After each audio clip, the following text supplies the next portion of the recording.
Welcome to Bad Kids Don't Exist. This is the podcast that helps adults better understand kids to create environments where kids and their caregivers thrive. My name is Stuart Perry. I go by Mr. Stu. I'm a child therapist, a licensed clinical social worker, and an autism spectrum disorder clinical specialist. And I'm so excited to be with you today. Today, I am diving into 5 of the biggest questions I get asked about children's behaviors.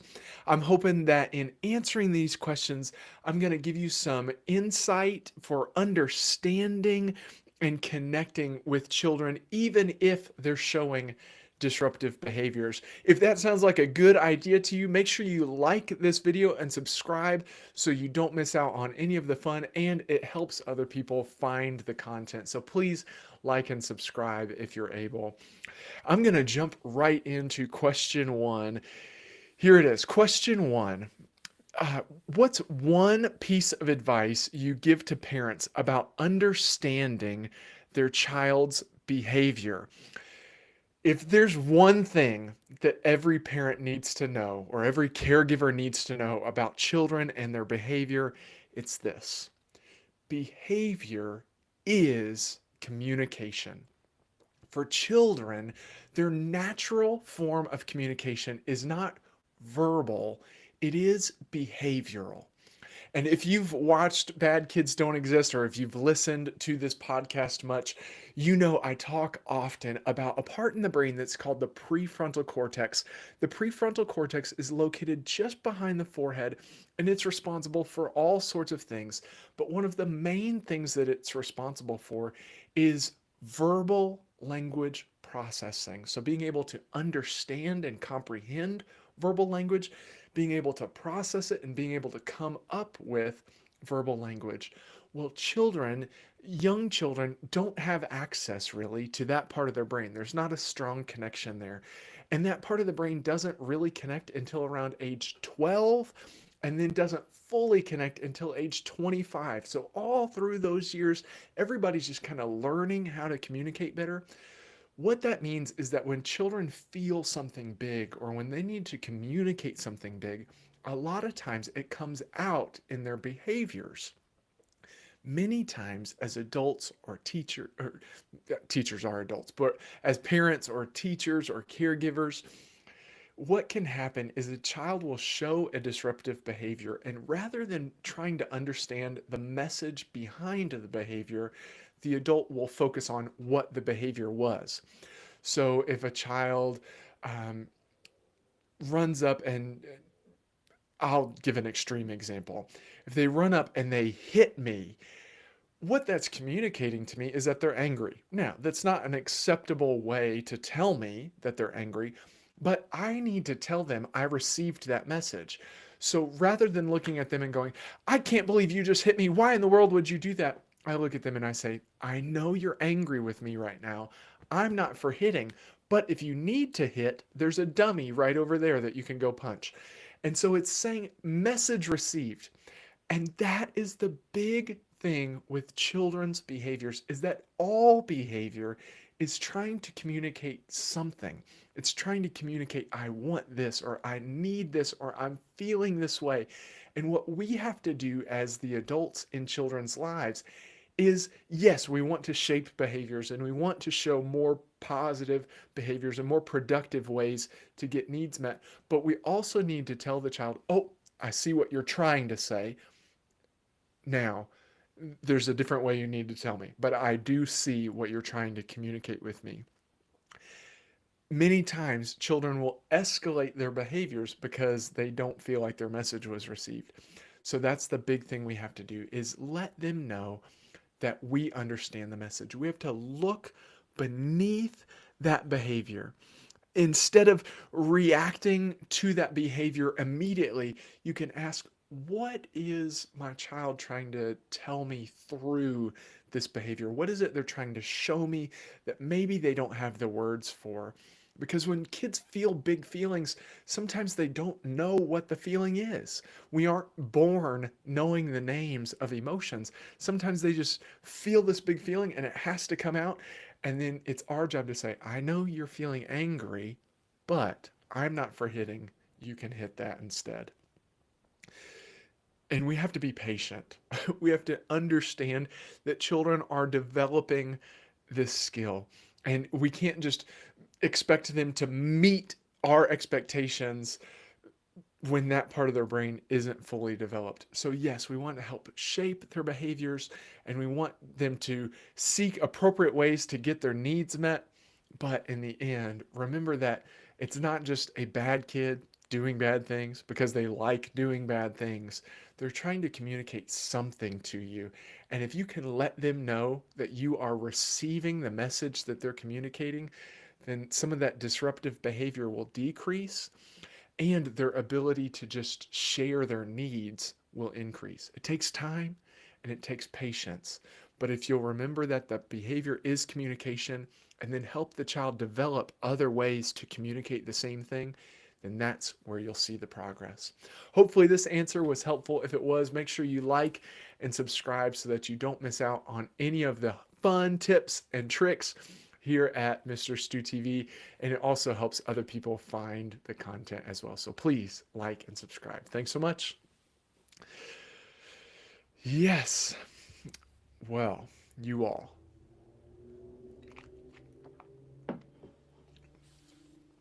I'm not sure how your week has been. Mine has been fairly chaotic. I feel like I've just been thrown all over the place. Is anybody going to watch the Logan Paul Mike Tyson fight tonight? If you are going to watch, please put that in the comments. Let me know what you're thinking, who you think is going to win. I would love to know your thoughts before I jump into question number 2. This is a big one, and hopefully you will think it's a big one as well. I'm going to prop this up because it's just not okay, there we go. Yeah, let's jump into question 2. Here's question number 2. Why do some kids seem to act out more than others, even in the same family? If you have ever wondered why one child acts out while another seems calm, let me break that down for you. The big thing to remember here is that every child is an individual. So just because they come from the same family, or maybe they've experienced the same background, or they've got the same genes, or whatever it might be, this child is an individual. Even identical twins are individuals in and of themselves. And every child has a unique temperament that influences, that's a good word, that influences their behavior. That means that every child has an individual level of the things that they can and are willing to tolerate, and the skill sets that they have to regulate themselves in different situations. Every child is different. So if you're seeing one child who is acting out more in one situation, or one child who's acting out in another situation, or maybe you've got one child who does tend to act out more than the others, it may be good just to remind yourself that this child is an individual. Just because they're a part of your family and just because they were raised by you does not mean that they're going to respond in exactly the same ways as their siblings might. And if you'll keep in mind that they're trying to communicate something through their behavior, then that can help you respond with empathy. So that's the first part, is really remember that every child is an individual. Another thing to really take into consideration is developmental differences. That could mean that one child is older or younger than the others. So, for instance, there are children who are younger and they throw more tantrums when they don't get the things that they want. And then you'll see that middle school students may throw more tantrums just when you are trying to tell them what to do. And both of those are actually developmentally appropriate responses. That does not mean that those are acceptable responses, but it does mean that at their level of development, that's an appropriate way, that's a typical way for them to respond. So those differences in their development, whether they be younger or older, or you may have a child who is older but younger developmentally. It could be due to autism spectrum disorder, or it could be due to some developmental delay or developmental difficulty that they are slightly younger than just their age may be. When you take all of that into consideration, then you can see that disruptive behaviors at different times, while not behaviors that we should just accept and say, oh, well, that's just the way it is, they are developmentally appropriate or developmentally typical, maybe the better phrasing. That teenagers want to spend less time with their adult caregivers, that teenagers will do more thrill seeking, and that they can be sometimes more impulsive makes sense. That younger children throw more tantrums when they don't immediately get what they want.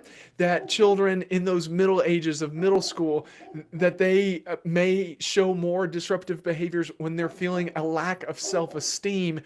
All of those things, it's not to say that these are bad kids doing bad things just because they like doing bad things. At their developmental level, those are the things that their brain is more wired to respond to.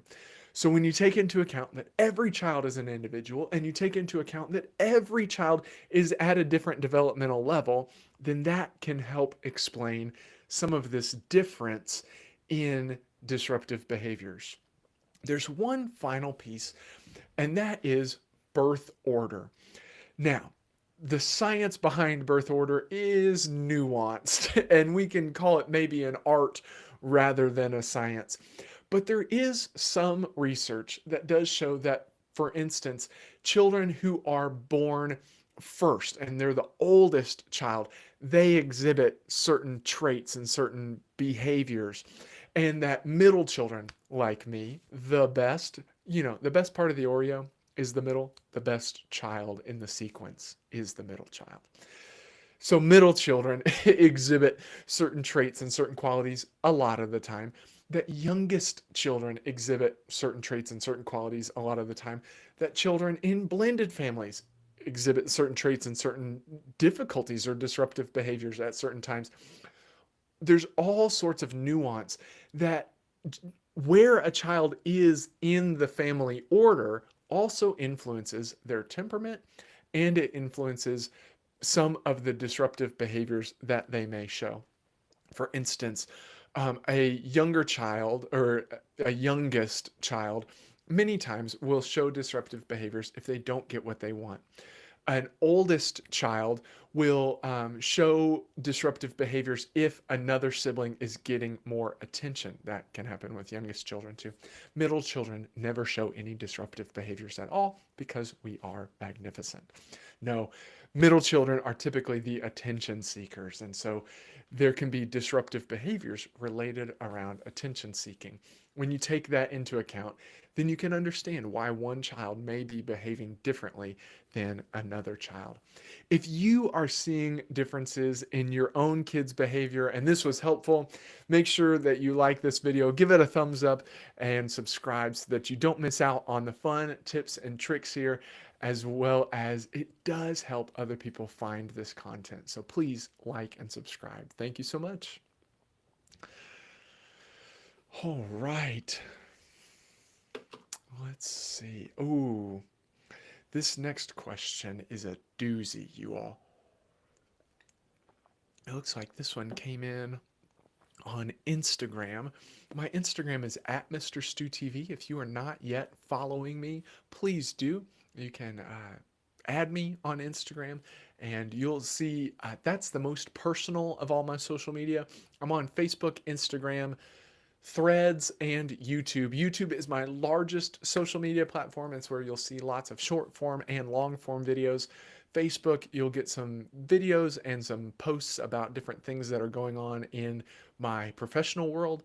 And then Instagram and Threads is where you'll see who Mr. Stu is as a person, as an individual, which, by the way, this week, the Penguin is over. The Penguin on Max, it's not for children, so don't have your kids watch it. But the Penguin on Max, to me, is the best scripted television series of all time. I loved seeing how they portrayed the different characters and really showed like a human side to all of the characters, that they weren't just bad people doing bad things, but they had reasons behind their behaviors that were really positive reasons. They were just doing it in a way that was criminal. So, if you have not watched The Penguin and you have Max and you are an adult and you don't mind some violent scenes and some pretty graphic violence at times, I highly recommend that show. It was incredible to me, and this past Sunday was the final episode. There were twists and turns all the way. This final episode had a major twist and turn that I will not give away, but goodness, it was just incredible. If you have not watched it, tune in. It was great.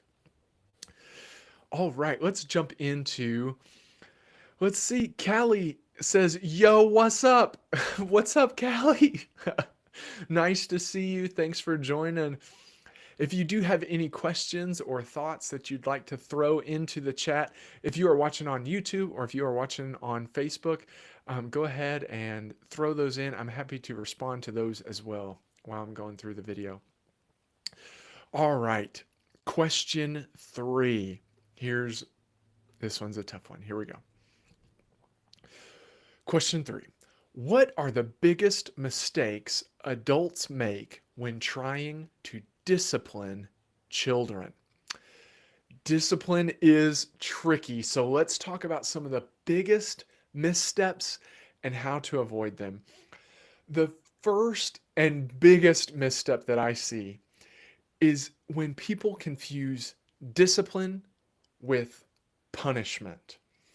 Punishment is one form of discipline, but discipline does not have to include punishments. Discipline is there to teach and guide, not just correct. Punishment is a lot about correction. Discipline is a lot about teaching the positive thing to do instead. People all the time tell me about the verse in the Bible that says, spare the rod and spoil the child. First off, spare the rod, spoil the child is a part of a verse, but it is not the whole verse. And here's the other side of that. The rod that is being spoken about in that Bible verse is a shepherd's staff. It's not a spanking stick.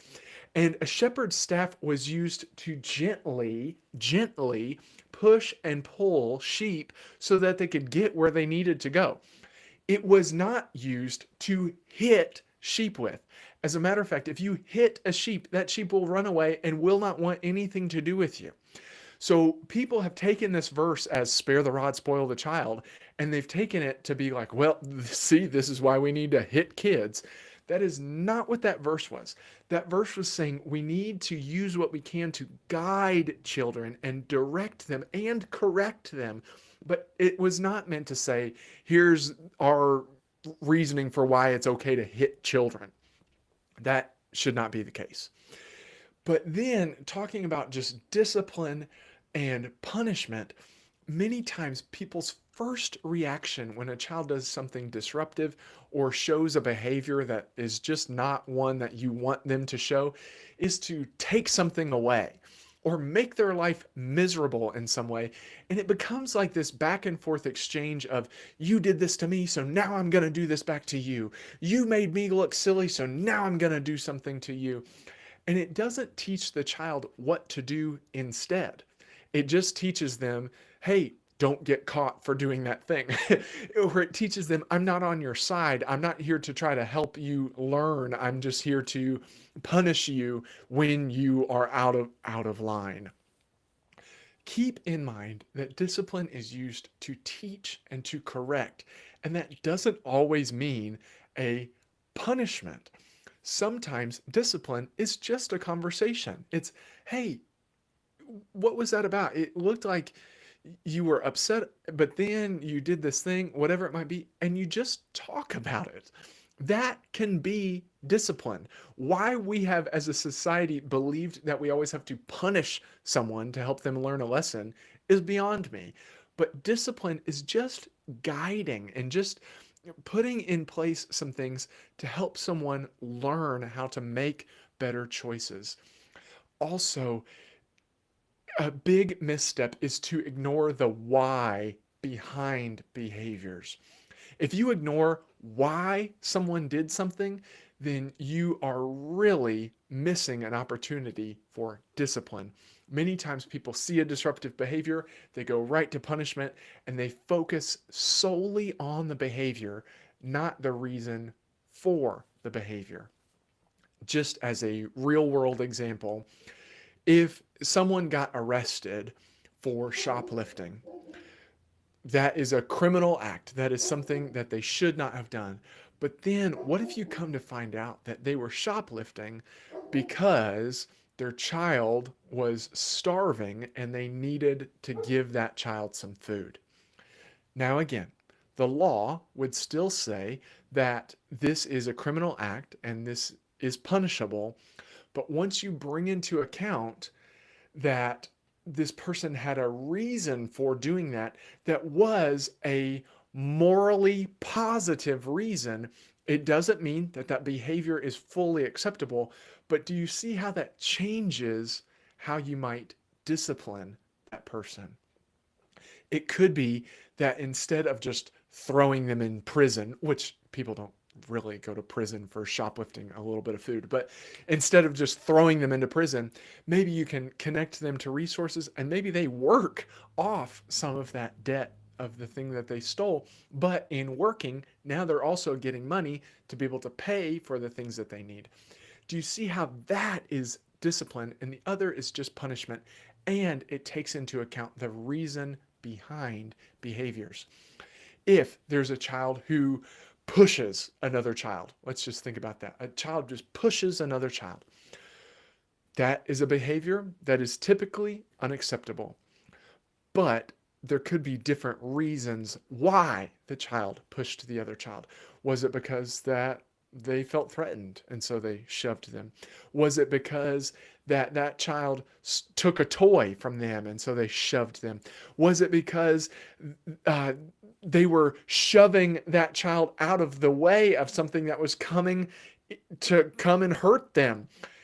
And I know that that sounds like a ridiculous example, but do you see how there can be different reasons for doing the same thing, and the way you respond is different based on the reason behind the behavior?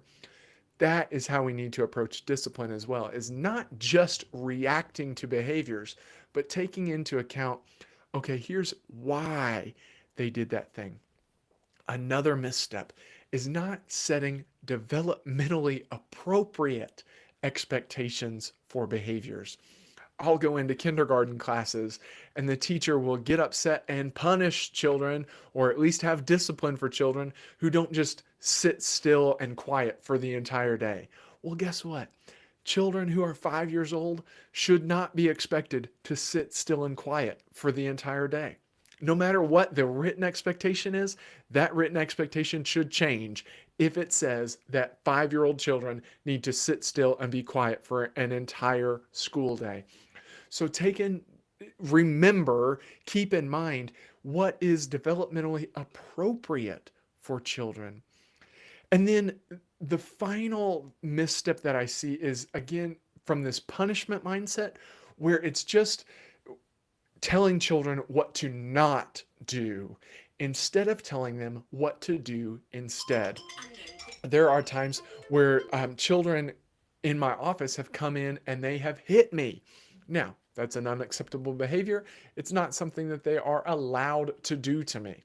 But if I only say, don't hit me, then it doesn't tell them what to do with that impulse, with that behavioral need that they have at the time. So I say, I'm not for hitting, but you can hit the dummy over there.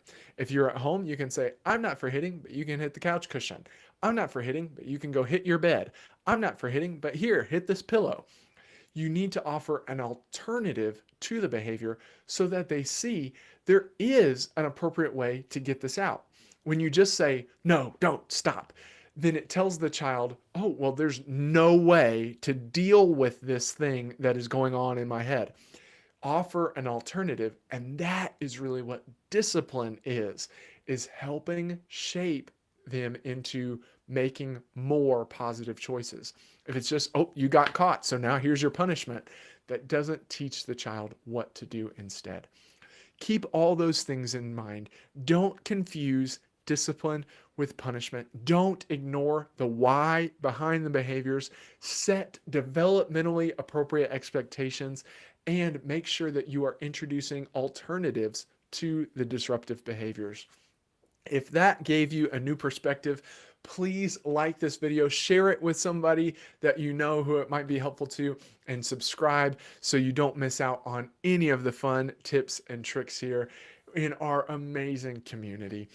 Make sure that you like and subscribe. Thanks so much. All right. I got just a couple more questions here.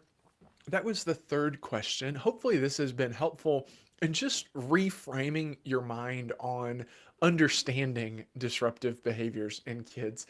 A lot of times it can be hard to not just react, and you can get caught up in all of the things that are going on, and you can be feeling stressed. And so the child is stressed and you're reacting in stress and all that. So hopefully this is giving a new perspective, or at least a renewed perspective on children and their behaviors. Let's talk about question number 4. Question 4 came in on Facebook, but it has come in on other places. So I've kind of rewritten these just to be the general question. Question 4, here it is. How can I know if my child's behavior is just a phase or something more? If you are wondering that question, if it's just a phase or if it's something more, let's break it down. First and foremost, it's important to identify some developmental milestones and understanding what's developmentally appropriate or developmentally typical for a child who is the same age as the child in question. If you are wondering about developmental milestones, there is a resource on my website. You can go to badkidsdon'texist.com and click on resources. There is a sheet that talks about ages and stages and all these different developmental milestones, some positive behaviors that are typical of children at different ages and stages of their development, and some disruptive behaviors that are typical of children at those different stages.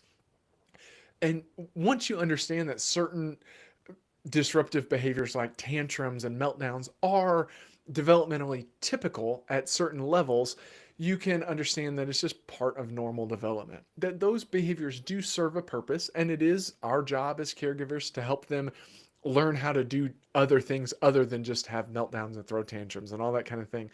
But they are typical of children at certain ages and stages of their development. Once you understand that, then a lot of those things are like, okay, this is probably just a phase. Now, if they are beyond that developmental level, far beyond that developmental level, and you're still seeing some of those things, then it could be more than just a phase. It could be something that is deeper in your child. And then there are some signs to watch for, that it's not just a phase, but that it really is something more than that, that it's more impactful than just, oh, this is just a period of time in their development that they're going through. If the behavior is impacting their daily life, if it's impacting their performance at school, or if it's impacting their relationships with other people, and consistently, not just that they had a tough day, because as adults, we can understand having a tough day. We can understand when things just aren't going our way, or we're just off for whatever reason. Maybe it's that we're in a bad mood, whatever it might be. We can understand those things. We should offer that grace to children as well. But if there's a consistent impact on their daily life that they are not really able to function appropriately at school or at home or in relationships with other people, that is a good sign that they may need some extra support and some professional support. That can be an indicator that this is not just a phase, this is something more than that. So you can reach out to a professional like a therapist and talk about getting your child evaluated and see if there might be something deeper going on. And that is an important part of children's development. Sometimes you will need professional guidance. And I like to explain it as, uh, you know, you brush your teeth every day. You should brush your teeth every day. And you go to the dentist. I should go to the dentist more often than I go to the dentist. But you go to the dentist once or twice a year, or maybe more for some of you, and they deep clean your teeth and just make sure that everything is okay. Now, if I woke up one day and I had a horrible toothache, and as I'm brushing, there's blood in my mouth, and maybe I spit out and a piece of my tooth comes out, that is not something that I can handle on my own. That is something I need professional help for. I'm going to need to go to the dentist to get that help. I'm not going to go to the dentist every day for them to brush my teeth every day. But when something bigger happens, I need to go and get some professional help. The same is true in mental health. There should be some things that you are doing every day just to support yourself and to support your child and make sure that things are going well. And then if something bigger comes up, there's no shame at all in reaching out and getting some professional support because it's just beyond your scope. It's beyond what you are able to handle without professional help. In my office where I do therapy, there is a sign that says everyone should have a therapist. And that's true. Everyone should have someone that at some time they may need to reach out to for professional support. So if that's you, no shame in it whatsoever. Most of the time, people are going to, through their life, go through something that requires some level of professional support or some level of extra support. It could be that they need to check in with a friend more often. It could be that they reach out to a church leader or a religious leader of some kind. It could be that they hire a self-help coach. It could be that they go and see their school counselor, or it could be that they actually seek out professional mental health guidance through a therapist or someone like that. So no shame in that whatsoever. If you notice that these disruptive behaviors are impacting your child's daily life, then reach out and see if there might be something more going on so that they can get the help they need and they can get through it. And then it will just be a phase that they went through and now they can move on. If this was helpful, please make sure that you like this video so that other people can find it too. And don't forget to subscribe so you're here next time as well. Thanks so much. All right, I've got one more question for today. And this one means a whole lot to me.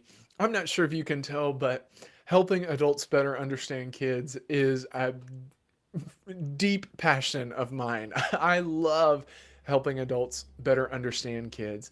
If that is something that you need, if you work for an organization or for a company or a school or whatever it might be, and you need training or you need a speaker, then I travel all around and speak at different events for different purposes and would love to hear about any event that you might have coming up. You can go to badkidsdon'texist.com/booking, and there you'll find all the information you need to hire me as a keynote speaker or a workshop leader. We can make your next event a great one and really help adults better understand kids. I say that because I am so passionate about really making children be heard, that they are seen and heard and understood and known and loved. That is really important to me, and that's what this next question is all about. It's question number 5. What's the one thing parents or caregivers can do to be the trusted adult in a child's life? If you would like to know something that you can do to be a trusted adult in a child's life, let me tell you. But first, I'm going to tell you something else. There is all sorts of research that has come out that children can go through all kinds of very difficult things. There is a list of things that has gotten a lot of notoriety lately. It's called ACEs, and the ACEs stands for Adverse Childhood Experiences. Basically, just difficult things that children might go through. And it's a list of several things. Things like having a parent be incarcerated, or experiencing abuse or neglect, or experiencing homelessness. There's lots of different things on the ACEs list. And there is research shown that children can go through almost all of those ACEs. And the number one determining factor, at least one of, in every study that's been done, at least one of the top determining factors in in positive outcomes for those children is to have one trusted adult that they know they can count on. It can be a parent, it can be a teacher, it can be a counselor, it can be a therapist, it can be a church leader, it can be a big brother, big sister from an organization, it can be somebody from the YMCA, it can be any trusted adult who they know this person is going to care for them. This person is going to be there for them. If they have that one adult, everything else can be chaotic, and that child is still more likely to show positive outcomes. And the number one thing that you can do to become a trusted adult in a child's life is to show them what we in mental health call unconditional positive regard. That unconditional positive regard means that no matter what you have done, and no matter what other people say about you, I am here for you. And I care for you. And I see you. I see you. I really see who you are. And guess what? You don't have to change. It's not that you might not want to change. It's not that you might do some things that I wish you would change at times, but it means that even if you don't change at all, I still want to see you. I still want to be around you, and I still care for you. And that is the message we need to be sending children. Not, oh, I want to be around you if, and oh, not, oh, you need to change all these things and then I'll want to be around you more. No, it's just, oh, you are you, and that's amazing. And if there's some things that you would like to change, I would love to help you change those things. But even if you don't, I would still love to be around you. And that is that unconditional positive regard. That is showing up consistently for children, regardless of the fights that they got in, regardless of how they cussed out their teacher just moments ago, regardless of what they might be shouting at you, that you consistently show up for them without judgment of them. It's not that you don't say that certain things are disruptive or certain things need, to be shaped so that they're more positive or whatever it might be. It is not judging that child, not saying that they are less than because they did these certain things. And if you can send that message to a child, everything changes.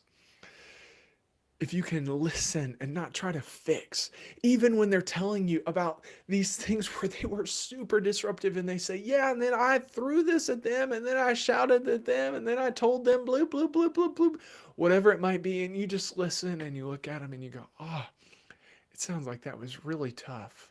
And again, I'm not saying don't help them correct their behaviors and don't help them change in ways that they want to change. What I'm saying is that that's not your first response. Your first response is like, oh, well, you know what you should have done. No, your first response is, oh, it sounds like that was a really tough time.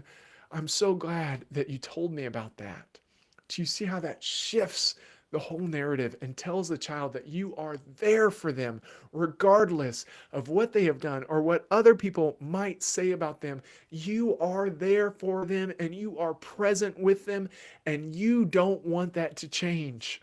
That no, you don't have to stop getting in fights for me to want to hang out with you. No, you don't have to stop cussing for me to want to have a conversation with you. No, you don't have to achieve this next thing for me to want to spend time with you more. It's none of that. It's just, I am here for you, period. And if you can send that message to a child, everything changes for them. And guess what? If you send that message to a child, then you'll see that their desire to be more of who you know they can be will grow in them.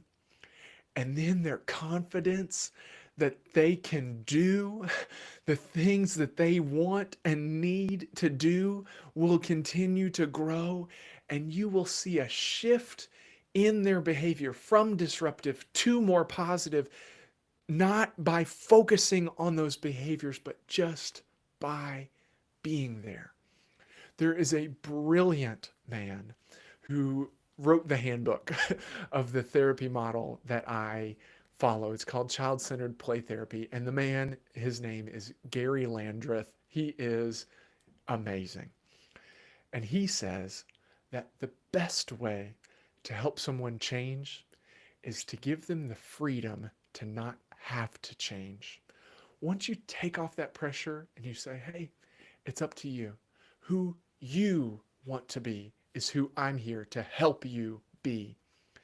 That is when everything changes, because there's not this pressure and there's not this, oh, well, they want me to be this, so I'm going to try to do this. And I don't know if they have what's best and they're going to try to control me. And it's not, nope. Who you want to be is who I'm going to help you be. And once you take off that pressure and you say, you don't have to change. If you don't want to, you don't have to change a thing. I still want to be around you. Everything changes for that child. And you'll see that by offering that unconditional positive regard, their positivity in themselves and in their behaviors will grow automatically, just because they know you are there no matter what. If you believe in the power of one trusted adult, make sure you like this video and make sure that you subscribe so that you can find more ways to connect with kids. Thanks so much. Today, we got to talk about a lot of different things. Thank you all so much for joining in the conversation about talking about kids and their behaviors and really understanding where they come from. Let me just kind of recap what we talked about. We talked about that behavior is communication, that behavior is children's natural form of communication. We talked about why certain kids might seem to act out more than others, and we talked about different developmental levels and how every child is an individual. We talked about how discipline and punishment are not the same thing, and we should be helping to guide and shape children, not just correcting them and punishing them and heaping all sorts of things on top of them. We talked about how to know if a child's disruptive behaviors are just a phase or if it's something more. And we talked about different developmental stages. And we also talked about signs to watch that if it's affecting their life, that it could be something more than just a phase, and how professional guidance is important sometimes and not anything to be ashamed of. And then finally, we talked about unconditional positive regard and how that is so important for kids. It makes more of a difference than almost anything. It makes more of a difference than almost any negative thing that could happen to a child. And it makes more of a difference than almost any positive thing that a child could go through, to have that one trusted adult and unconditional positive regard continuing to show up no matter what is the best way to build that trusted adult relationship. Thank you so much for joining today. Make sure that you like and subscribe and share this video with anybody who you think might be interested in understanding kids a bit better. And remember, I am available for hire as a keynote speaker or a workshop leader. Check out badkidsdon'texist.com/booking for all the information you need there. I will see you next week for another episode about kids and understanding kids better. Until then, remember, some things exist, some things don't. Bad kids don't exist. Peace.